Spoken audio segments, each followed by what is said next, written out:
अभी 2 दिन पहले की बात है जब वेस्टइंडीज की टी20 टीम नेपाल के सामने 3 मैच की टी20 सीरीज खेल रही थी और वहां पर भी वो हार कर आ गए।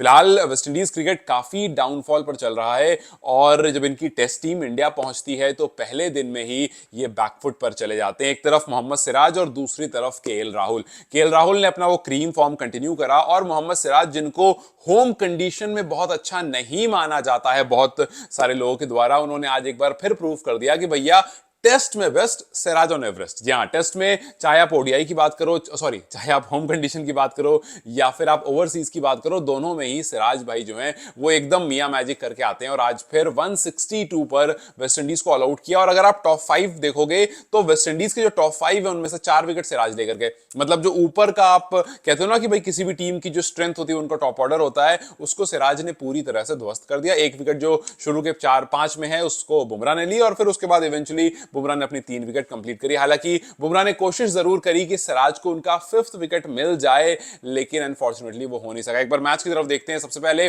वेस्टइंडीज ने 162 रन किए जिसके जवाब में इंडिया 121 फॉर 2 आज का दिन खत्म हुआ और फिलहाल इंडिया 41 रन से ट्रेल कर रही है। लेकिन ये कहानी तब शुरू हुई जब मोहम्मद सिराज एकदम इफेक्टिव दिखे होम कंडीशन पर। ये जरूरी इसलिए क्योंकि होम कंडीशन पर सिराज को लेकर के लगातार सवाल भी होते हैं कि भैया ऑस्ट्रेलिया, इंग्लैंड, चलो ठीक है यहां तो सिराज अच्छा कर देते हैं और वैसे भी अब सिराज को आप टी20 में नहीं देखते हो, तो 2 फॉर्मेट बचा है, उसमें से जो एक फॉर्मेट है उसमें आप होम कंडीशन पर उसको बहुत वैल्यू नहीं करते हो। लेकिन यहां पर जहां पर आप स्पिनर्स की तरफ नजर बनाकर बैठते हो कि यार इंडिया में मैच हो रहा है तो स्पिनर्स की तरफ देखेंगे, वहां पहली इनिंग में 7 विकेट जो है वो सिराज और बुमराह नहीं ले लिए। तो इसका मतलब यह है कि आपके पास जो सिराज और बुमराह दो भाई दोनों तबाही वाली जोड़ी है वो कहीं भी जाकर के उतना ही इफेक्टिव काम करती है। चौथे ओवर में वेस्टइंडीज की पहली विकेट गिर गई थी, सिर्फ उनके 12 रन बने थे और जैसे मैंने बताया कि शुरू के 5 विकेट जो थी उसमें से 4 जो हैं वो बुमराह लेकर गए, सॉरी वो सिराज लेकर गए। सो वो जो मियां मैजिक है वो हमें एक बार फिर से देखने को मिला और सिराज वाकई जिस तरह से over the period of time वो ग्रो हुए हैं, इट लुक्स वेरी हार्टनिंग। और एक अक्सर सिराज के बारे में बात कही जाती है कि यार ये बंदा थकता नहीं है, ही इज दैट हॉर्स जो थकता नहीं है, जो अपने स्पेल लंबे लंबे स्पेल कंटिन्यू करता रहता है। और हमने देखा किस तरह से अगर आप स्पेल के मामले में देखो तो नंबर ऑफ बॉल्स बुमराह से ज्यादा उन्होंने over the period of time फेंकी है। और अल्लाह के शुक्र से मैं हमेशा ये बात कहता हूं कि नजर से बचा कर खेला उनको, क्योंकि जिस तरह से सिराज ने अब तक गेंदबाजी की है, जिस तरह से अब तक वो टेस्ट क्रिकेट में खास करके एकदम ऑलवेज अवेलेबल रहते हैं, कोई भी ओपोनेंट होगा यार वो घबराएगा कि यार ये बंदा नहीं थकता है बस। और कोई भी टीम होगी वो चाहेगी कि सिराज जैसा गेंदबाज उनके पास हो कि कभी भी जब आप कहते हो ना यार किसको बॉलिंग दें तो आप चुपचाप से सिराज की तरफ बॉल दे देते हो, क्योंकि आप देखते हो यार उसने अभी स्पेल कंप्लीट किया है, ये थका हुआ लग रहा है, ये ऐसा है। सिराज हमेशा एकदम एनर्जेटिक रहते हैं, एकदम एकदम चौड़ में रहते हैं कि हाँ भैया आप बॉल फेंको,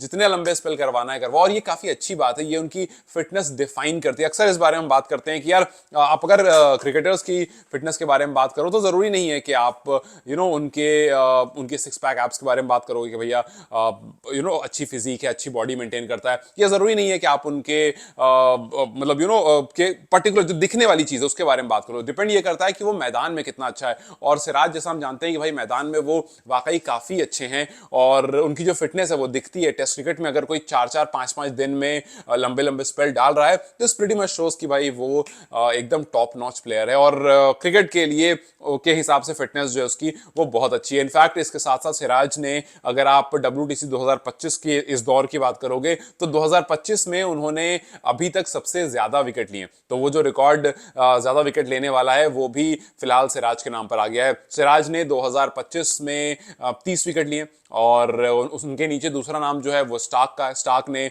2025 में 29 विकेट ली, नेथन लॉयन ने 24 लिए और शमार जोसेफ उसके बाद हैं जिन्होंने 22 विकेट ली हैं। और फिर सिर्फ सिराज ही नहीं बल्कि बुमराह भी जब जब हाथ में गेंद लेते हैं तो कोई ना कोई रिकॉर्ड अपने नाम कर लेते हैं। एक बार फिर से बुमराह के नाम एक बड़ा ही यूजुअल सा रिकॉर्ड, यूजुअल इसलिए क्योंकि बुमराह इस तरह के रिकॉर्ड अक्सर अपने नाम करते हैं। सो बुमराह इंडियन कंडीशन में इंडिया में सबसे तेज 50 विकेट लेने वाले गेंदबाज की लिस्ट में जॉइंट हाईएस्ट हो गए। मतलब अगर आप हो सकता है सोचो कि यार 50 विकेट मतलब बुमराह तो कब से कर रहे हैं, और अभी इंडियन पेसर्स में होम में उन्होंने 50 विकेट ही लिए, तो वो इसलिए क्योंकि बुमराह ज्यादा खेलते नहीं इंडिया। बुमराह ने अब तक, आपको हैरानी होगी जानकर के, अब तक उन्होंने सिर्फ 13 मैचेस इंडिया में खेले, 24 इनिंग में उन्होंने 50 विकेट कंप्लीट किए, जो कि जवागल श्रीनाथ के नाम ये रिकॉर्ड था। उन्होंने भी 24 इनिंग में ही 50 विकेट कंप्लीट किया था, विच वाज द हाईएस्ट। तो अब ये जॉइंट हाईएस्ट हो गया है इन टर्म्स ऑफ इनिंग, जब आज बुमराह ने अपनी 3 विकेट कंप्लीट करी। वेस्ट इंडीज 162 पर ऑल आउट हो गया, सिराज को 4 मिली, बुमराह को 3, कुलदीप को 2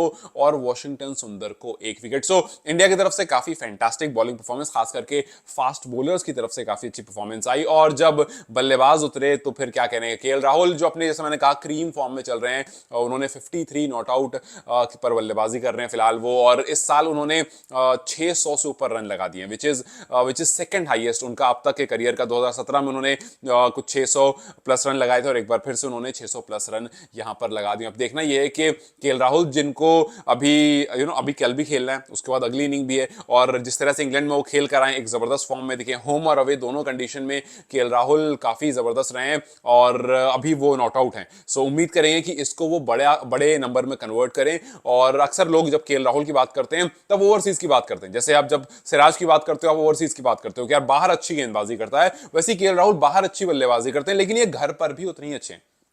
2017 वाला जो फॉर्म था वो इस बार दिख रहा है। फिलहाल 114 बॉल में 53 पर नॉट आउट हैं, उनके साथ शुभमन गिल 42 बॉल में 18 पर नॉट आउट हैं। टीम इंडिया 121 फॉर 2 है। अब देखना यह है कि इसको इंडिया कितना बड़ा स्कोर में कन्वर्ट कर सकती है। और वेस्ट इंडीज जो कि अभी बहुत अच्छे दौर से नहीं गुजर रहा है, जिन्होंने रीच आउट करना शुरू कर दिया है अदर प्लेयर्स की तरफ जो दूसरी टीम में खेल रहे हैं, जो वेस्ट इंडीज के हैं। वेस्ट इंडीज के मतलब है कि बहुत सारे ऐसे प्लेयर हैं जो पैदा वेस्ट इंडीज में हुए, या फिर उनका बैकग्राउंड वेस्ट इंडीज का है और वो अलग अलग कंट्रीज से जाकर खेल रहे हैं। तो अब वेस्ट इंडीज चाह रहा है कि भाई हमारे यहाँ प्लेयर्स उतने स्ट्रांग बचे नहीं है, शायद उतने अच्छे प्लेयर्स, उतने कॉम्पिटिटिव प्लेयर्स नहीं मिल रहे हैं, तो थोड़ा रीच आउट करते हैं और दूसरी जगह जो लोग रह रहे हैं, दूसरी कंट्रीज से जो लोग खेल रहे हैं, जो कि कहीं ना कहीं वेस्ट इंडीज से कनेक्शन रखते हैं, मे बी उनके मदर साइड से या फादर साइड से, उनको अप्रोच किया जाए और उनको बुलाया जाए, so that West Indies cricket को शायद दोबारा से रिवाइव करने की कोशिश की जा सके और वो कंट्री जो है वो दोबारा से क्रिकेट में रिवाइव हो सके। खैर वो तो दूर की बात है, लेकिन फिलहाल